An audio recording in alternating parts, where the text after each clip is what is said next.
Chef. I'm excited for that. It's going to be next Saturday. So sign up. It's going to be great. Hey, but if you and I haven't had the chance to meet,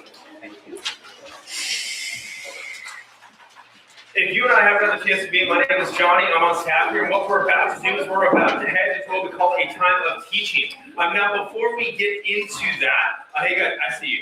You're good. Hey, before we get into that, I want to highlight a tournament series. That's coming up this Wednesday. We have these awesome invite cards on the back table back there. What we encourage and challenge you guys to do is just think of one student that you know, one friend maybe at school that has never been to church before. Maybe they've never stepped foot in a church, and this is a great opportunity to invite them to Wildlife 2 Tournament Series. So we have these invite cards. All the information you need is on the back. They're back there. Think of like one card per friend, all right? So grab those. They're going to be awesome. Hey, as we jump into this time, this is what we call the most important time of our evening. There's a great way to follow along with what we call a message note sheet. Thank you guys over there. Thanks, Griffin. Hey, it looks just like this. A message note sheet should be underneath your chair. Go and grab it. Wave it above your head. Yeah, you're already doing it. Hey, in all seriousness, though, this is a great way to follow along as we head into this time of teaching. If it's your first time, this is not a test. It's not a quiz. We're not trying to trick you in any way. This is just a great way to hopefully pursue God together as we jump into this time. If you notice on the front and the back, there's some fill-ins. Throughout this time, the fill-ins are going to be on the screens behind me. So use that as a great tool to hopefully help you follow along. There's also some blank space around on your note sheet. If you pay attention by drawing or something, use that as a great way to do that. All we ask is you pay attention. So as we jump into this time, this is the most important time of our evening. So that means all we ask you is to respect this time, meaning that this is not an opportunity to be talking to your neighbor, talking to yourself. This is not an opportunity to be on your phone. This is not a chance to be lighting your friend on fire. Maybe there'll be time for that later on. I know, bummer. But in all seriousness, this is a great opportunity for us to go to God's word, the Bible, as we pursue God together. So all I ask is you respect this time. This is an opportunity really we need to take seriously because, man, God takes us seriously. He loves and cares about us. And as we jump into this brand new series, I'm excited. So I'm going to go ahead and pray for us. If you're brand new to this, prayer is just talking to God. So let's go ahead and let's pray. Jesus, thank you so much that we get to be here. This is an opportunity for us where we get to gather here as middle school students and pursue you. Jesus, your word says that you love us, you care about us, and you pursue and want a relationship with us. Some of us in this room, we have a relationship with you.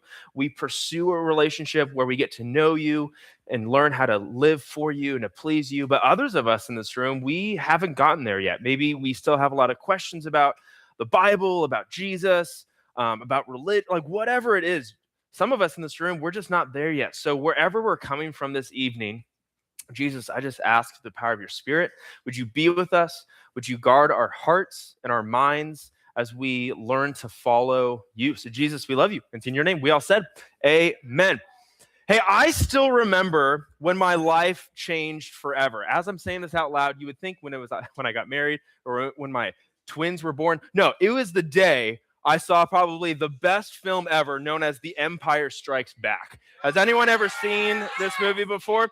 Hey, if you're not familiar with it, I would argue this is probably the best Star Wars movie ever. And then right after that, Rogue One. I love Rogue One. That's a great one. But if you've never seen this movie before, this is the 5th Star Wars movie, and it's probably the best one ever.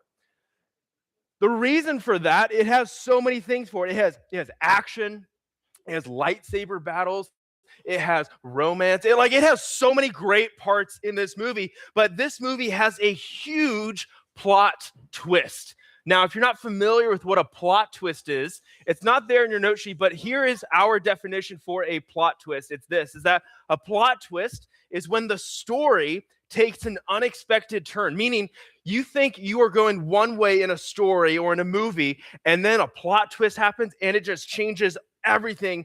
The whole direction is changed. Now, I'm going to spoil a bit of this movie, but if you've never seen this, basically, in this movie, it is revealed that Darth Vader is Luke Skywalker's dad, which is a huge plot twist because this guy has killed billions of people, and Luke Skywalker is the hero in the story, and you don't expect that his dad would be the villain. Now, when this movie came out like a billion years ago, this was a huge plot twist. And I read recently an article that when it was revealed that Darth Vader was Luke's father, it was a huge plot twist. And everyone thought that Darth Vader was lying or trying to trick Luke, because basically this happens at the end of the movie. And then the movie ends on a huge cliffhanger. And you had to wait a couple of years to figure out like what happens next. It was very different than like going to the next episode in Netflix or something like that. Like everyone thought that Darth Vader was lying. They were like, this is a huge deal. How could this be true? And when I saw this, this was a big deal. This blew my mind. And before you go like, oh, Johnny, were you there when this came out? No, how dare you? I'm old, but I'm not that old, all right? But this was a huge plot twist. And I think when we think about plot twists, I think there's something in us that we love a good story. And we love a good story that has a good plot twist, especially because something that's maybe dramatic, maybe a plot twist that is shocking, it's entertaining.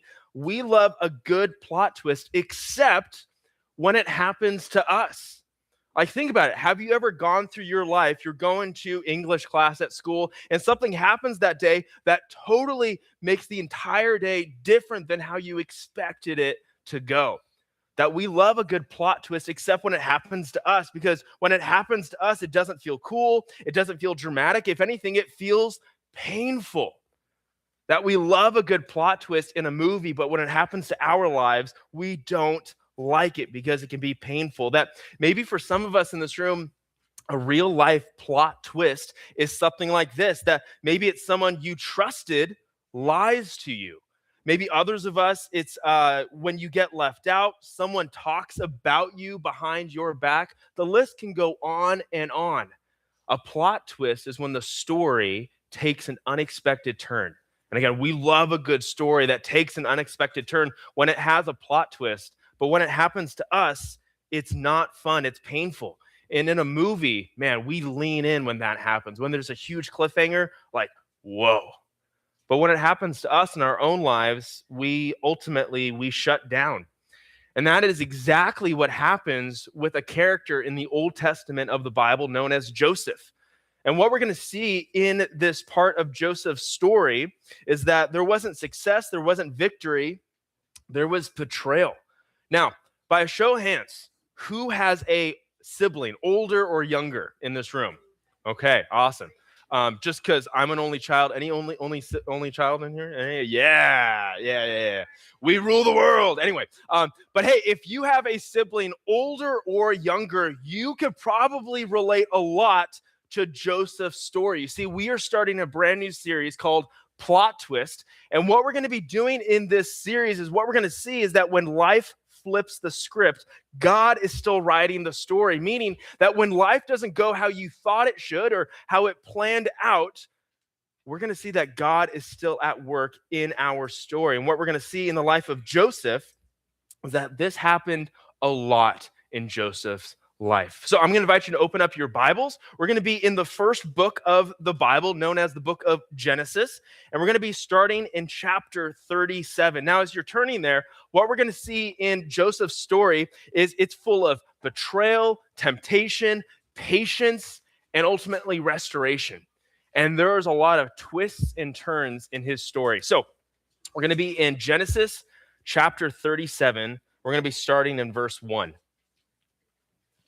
Now, hey, if you're brand new to the Bible, we are so excited you're here. This is a safe place where you can explore and how to read the Bible. Now, the Bible is split into two halves. The first half, which is where we're going to be in, is known as the Old Testament, and Genesis is the very first book in the Old Testament. So if you have ever wondered, where's a certain book in the Bible? In every physical Bible, if you're old school like me, in the first couple of pages, there's something called a table of contents. That's a great tool to help you find what page number is of a certain book in the Bible. But Genesis, it's in the first couple of pages. So just turn there, find 37, and we'll be starting in verse 1. Give me a thumbs up if you guys are there. All right, don't go ahead of yourself. All right, sweet. Anyone still turning there? I hear some pages. All right, couple of you. Some of you are asleep, and how dare you? How dare you? Hey, I'm excited. All right, so let's jump on in. We're going to be in Genesis chapter 37, and we're going to be starting in verse 1. Now, I want to give you a heads up. what we're going to be looking at is kind of a lot this evening, but there's a lot of narrative, a lot of story, and really we're going to see a big betrayal in Joseph's life. So verse 1 says this. Jacob lived in the land where his father had stayed, the land of Canaan. Now, what we're going to see, this is going down. What on earth? I'm just going to stand. What we're going to see is another name for Jacob is Israel. So later on, you're going to see Israel. That's Jacob. This is Joseph's dad. So it says, this is the account of Jacob's family line. Joseph, a young man of 17, was tending the flocks with his brothers, the sons of Bilhah and the sons of Zilpah, his father's wives, and he brought their father a bad report about them. Now, Israel loved Joseph more than any of his other sons because he had been born to him.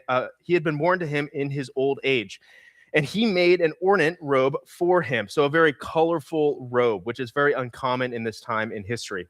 When his brothers saw that their father loved him more than any of them, they hated him and could not speak a kind word to him. Joseph had a dream, and when he told it to his brothers, they hated him all the more because he said to them, listen to this dream that I had. We were binding sheaves of grain out in the field when suddenly my sheaf rose and stood upright while your sheaves gathered around mine and bowed down to it. So this is a dream that Joseph has that is symbolizing something. We don't know that till later on in this story, but he comes to his brothers and tells them this, and they immediately respond with this. His brothers said to him, do you intend to reign over us? In other words, say like, hey, do you intend to rule over us? Will you actually rule us? And they hated him all the more because of this dream and what he had said. Then he had another dream, and he told it to his brothers. Listen, he said, I had another dream, and this time the sun and moon and 11 stars were bowing down to me. When he told his father as well as his brothers, his father rebuked him and said, what is this dream you had? Will your mother and I and your brothers actually come and bow down to the ground before you? His brothers were jealous of him, but his father kept the matter in mind. Now, his brothers had gone to graze their father's flocks near Shechem, and Israel said to Joseph, as you know, your brothers are grazing the flocks near Shechem. Come, I am going to send you to them. Very well, he replied.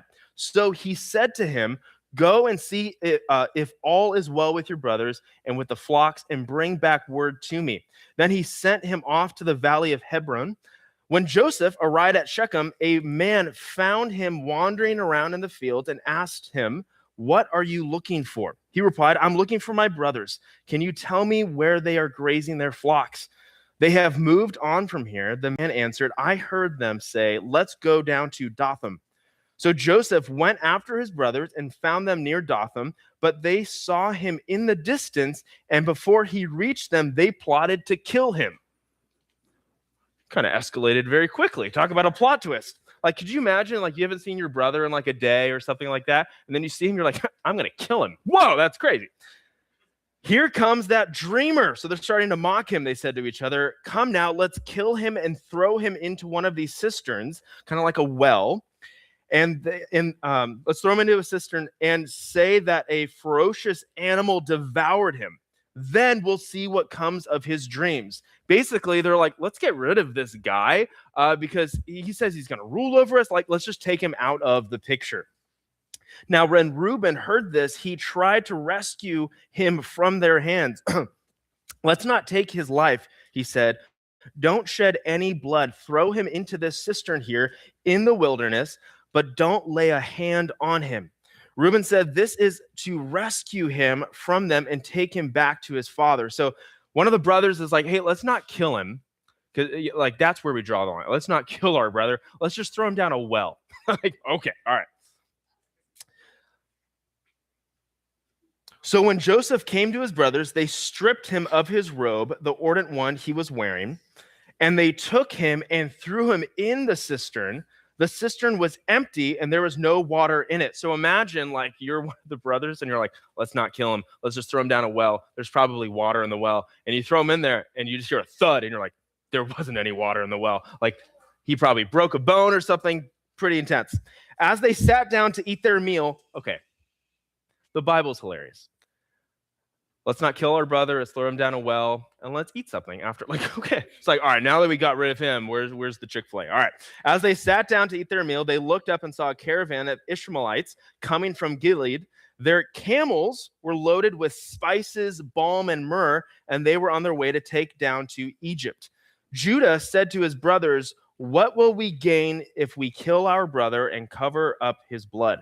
Come, let's sell him to the Ishmaelites and not lay our hands on him. After all, he is our brother." Hilarious. Our own flesh and blood. His brothers then agreed. And then verse 28, we'll wrap it up. So when the Midianites merchants came by, his brothers pulled Joseph up out of the cistern, sold him for 20 shekels of silver. That's about like $190 today. Like, it's not a lot of money.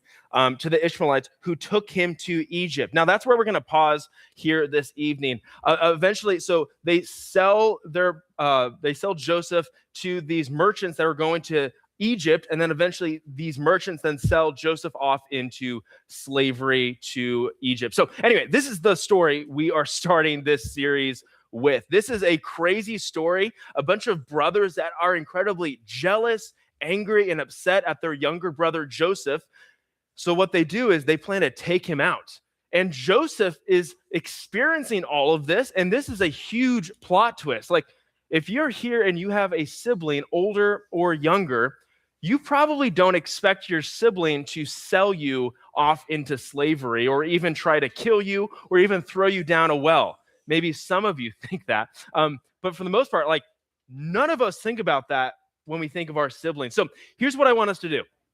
This is our story. It's a pretty big story, and this is just part of the story we're going to be looking at this month. But here's the big thing I want us to understand, I want us to catch this evening. So here's your first fill-in on your note sheet. Here's how we summarize this whole story. Write this down. Even when people hurt you, God still has a plan for you.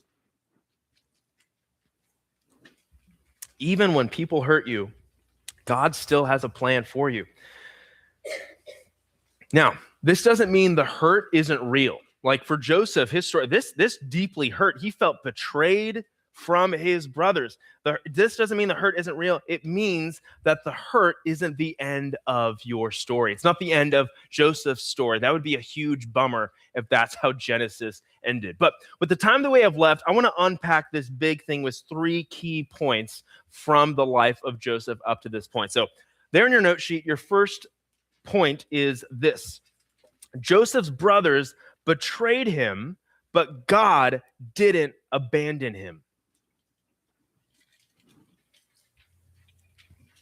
Joseph's brothers betrayed him, but God did not abandon him. Now, this is a wild story. If you ever are like, man, the Bible is so boring, get out of here. This is a wild story, especially for those of us in this room that have a brother or a sister. We are a sibling. Like, we might be able to relate to this story. For Joseph, he had his dad's favor. Like, he was his dad's favorite son. He had a special robe created by his dad.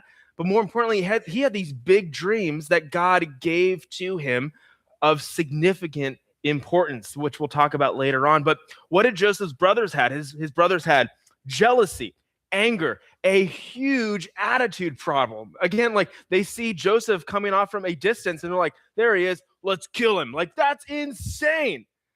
This is a wild story full of huge twists and turns.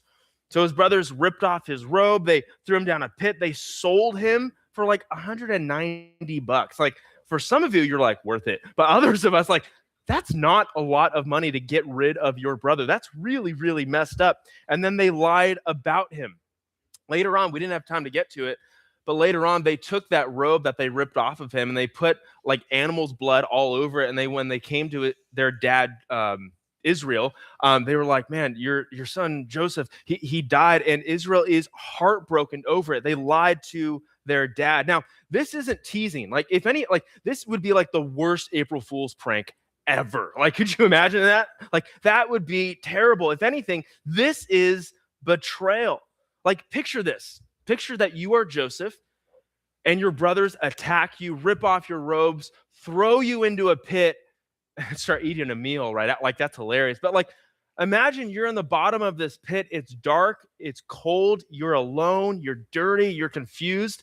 Like, I would start thinking about this one meme. Have you ever seen this meme before? Like, oh, this is fine. Like there's fire all around you, and you're like, this might as well happen. Like that's what I picture Joseph being like in this story. He's looking around, he's like, life is on fire right now, but this is fine. This is okay. Like, it is insane. Joseph probably thought, God, where are you?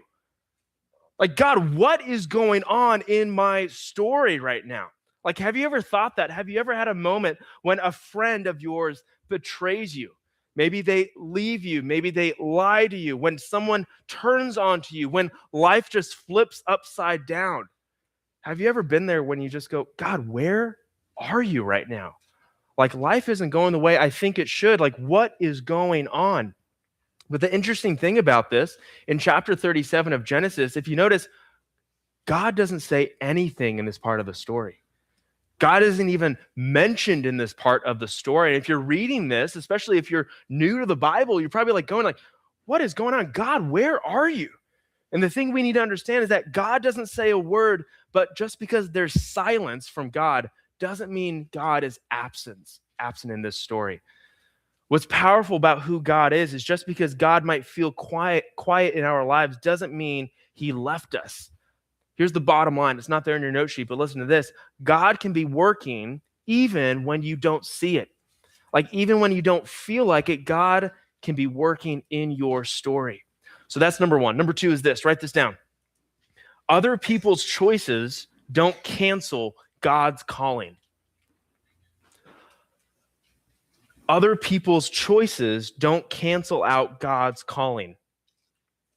Like, Joseph had all these big, epic dreams that God, I believe, downloaded to him, that eventually, like, his family would bow down, not worship him, but bow down and respect him and rely on Joseph. And when Joseph had all these dreams, he probably got really excited because there's these leadership opportunities that God has for him. There's purpose, there's influence. But imagine then you're at the bottom of this pit and you're going, God, what is going on? Like, you said this, you promised that, but here I am at the bottom of a pit and life is not going how I thought it would be going right now. And again, eventually he was sold off into slavery. And if I was Joseph, I would go, how is this good? Like, this can't be part of the thing, the dream that you had for me. And maybe for you, have you ever had the thought when you thought about God's plan for your life, you hear that God is a good God and a good father, like God is described in the New Testament, like a good God, good father cares about his children. But if you're going through life and anything but good is part of your life, you're probably going like, God, where are you right now? What are you doing? Why is everything falling apart right now? I know I've been there in that part of my story, but maybe for us, we just need to hear this truth, is that your future is not controlled by someone else's bad choice. Like, God's plans for your life are never going to be voided by someone else's choices or decisions for your life. Like, God's in control and he is king, and anything that he says goes. People can hurt you, but they can't cancel out what God is building in your life. I love this verse found in Isaiah. It's there in your note sheet.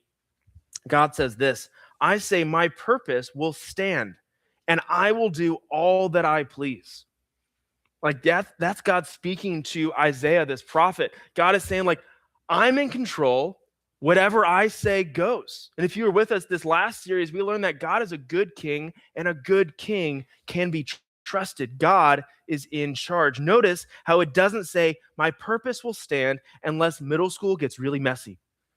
Like, God's purpose for your life will stand any trial, any firestorm, anything in your life, because that's who God is. God will do what he does. God is in control and nothing will surprise him. Like, imagine if we see in this story when Joseph is at the bottom of the pit. Could you imagine? Like, there's a line in there and then God was surprised by this part of the story. Like God didn't look at this story and go, whoa, how did this happen? Like, no, God knows everything about what is going on in Joseph's life, and the same is true for us. is that the pit in Joseph's life wasn't the ending. This was just training ground for something that God is building in Joseph's life. Number 3, write this down. God can use your pain for his purpose.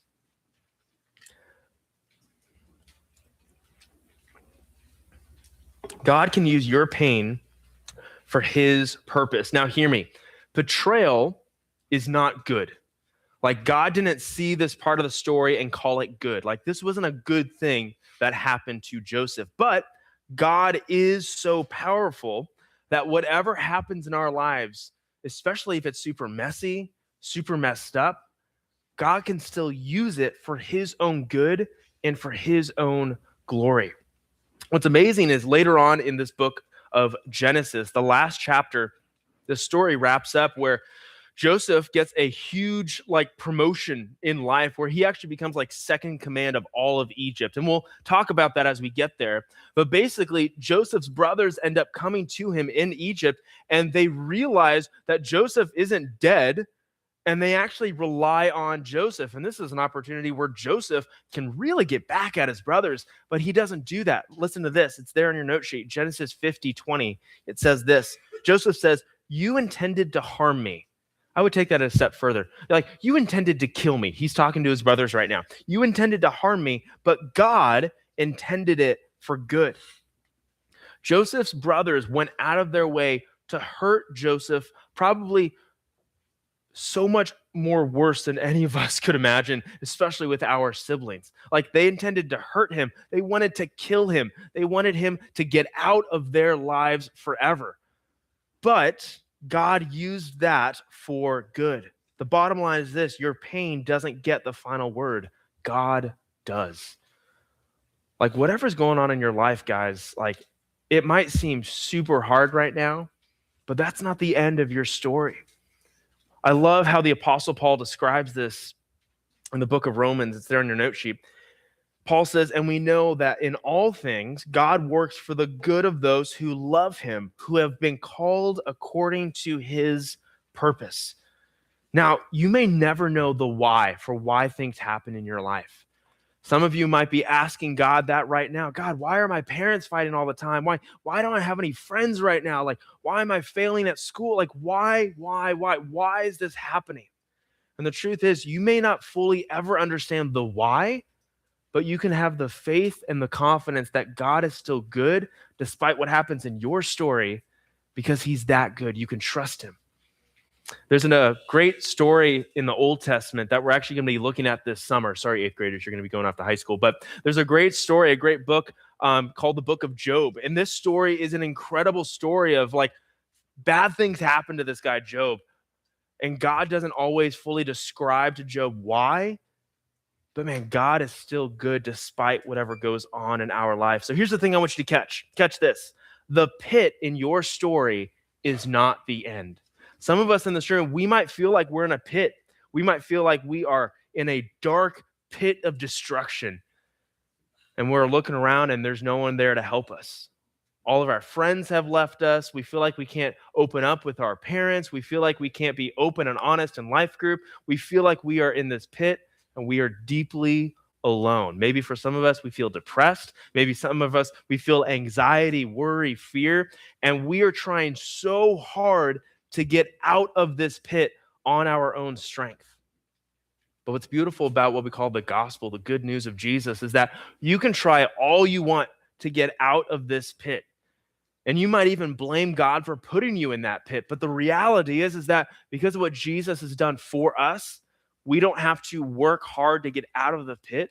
We just have to put our trust in Jesus, that God is up to something that we might not always understand, but we will always put our trust in him, and his way will always be better. So let's get real. Let's get really practical right now. Now, some of us in this room, we've been deeply hurt. Maybe it's a friend that's hurt us. Maybe it's a teammate, a sibling, someone you trusted deeply, and they betrayed you. You lost their trust.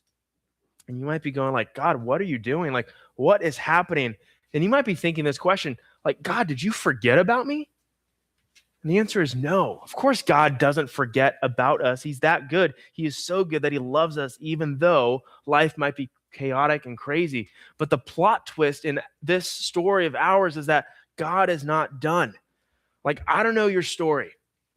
I don't know what's going on in your life, but maybe for you, someone has deeply hurt you. Someone has wronged you. Here's what I want you to hear. You are not what they said about you. You are not what they did. You are not what happened to you.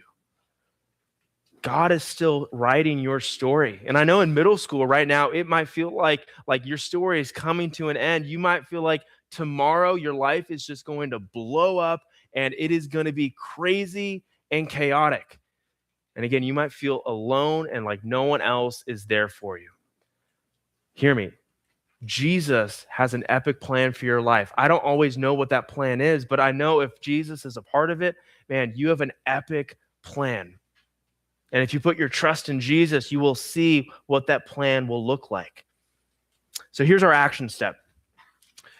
As the band comes up, here's your last fill-in. Give the hurt to God before it becomes bitterness. So whatever is going on in your life, we need to give the hurt to God before it becomes bitterness. Now, before I lose you, let me quickly share what bitterness is. Bitterness is simply hurt that turns into anger that you won't let go of. That maybe for you, someone has hurt you so bad that you are holding on to that. And when you think about that person or what they did to you, you just get so angry and you are not willing to let go of it. That's what bitterness is. When something has hurt you so much, it turns into anger and you won't let go of it. Now, this week, when you feel hurt, you feel upset, you feel frustrated, the challenge and the action step to live this out, like in Joseph's story, is simply this, that we need to pause and we need to pray and just be honest with God. God, where are you? God, what is going on right now? Maybe for you, you're honest and you're just saying, God, this hurts, but I trust you. There's been so many times in my story where I feel like life is not going the way I think it should, and I get angry, I get upset with God, and I get out my prayer journal and I just start writing. And I go, God, where are you? What is going on right now? But I always end those prayers, but God, I trust you. And for some of us this evening, maybe that's our story. We're angry, we're upset with someone that's hurt us. Maybe we're upset with God. Hear me, if you are upset, go to God. Don't go to someone else and gossip about that person. Like maybe for you, it's getting a journal or a notebook and you're just starting to write out a prayer. It doesn't have to be perfect. It can just be open and honest and brutally real. And maybe you're just talking to God about it. Hear me, God can really take anything that is going on in your life. He's not going to be surprised by it. He's not going to go, whoa, I had no idea that's going on. God can handle it. So maybe for you, when life gets crazy and you feel hurt, you don't understand what's going on, you just have to trust that God isn't done with your story. God has an epic plan for all of our lives. And big picture, the epic plan is God's big vision for your life is for you to know him and to learn to follow him. Let's go ahead and pray. Jesus, thank you so much that the hurt in our story is not the end, that you are with us, you are for us, you are never against us. And thank you that we began looking at this life of Joseph, that as we continue this series over this next month, we just are hoping that we get to see more of how the story wraps up, how it continues.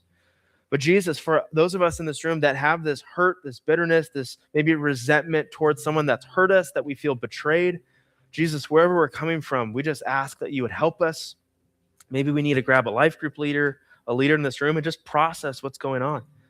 So Jesus, wherever we're coming from, we just ask that you would help us. And it's in your name, amen. All right, let's go ahead and stand on up. Let's go on this last song.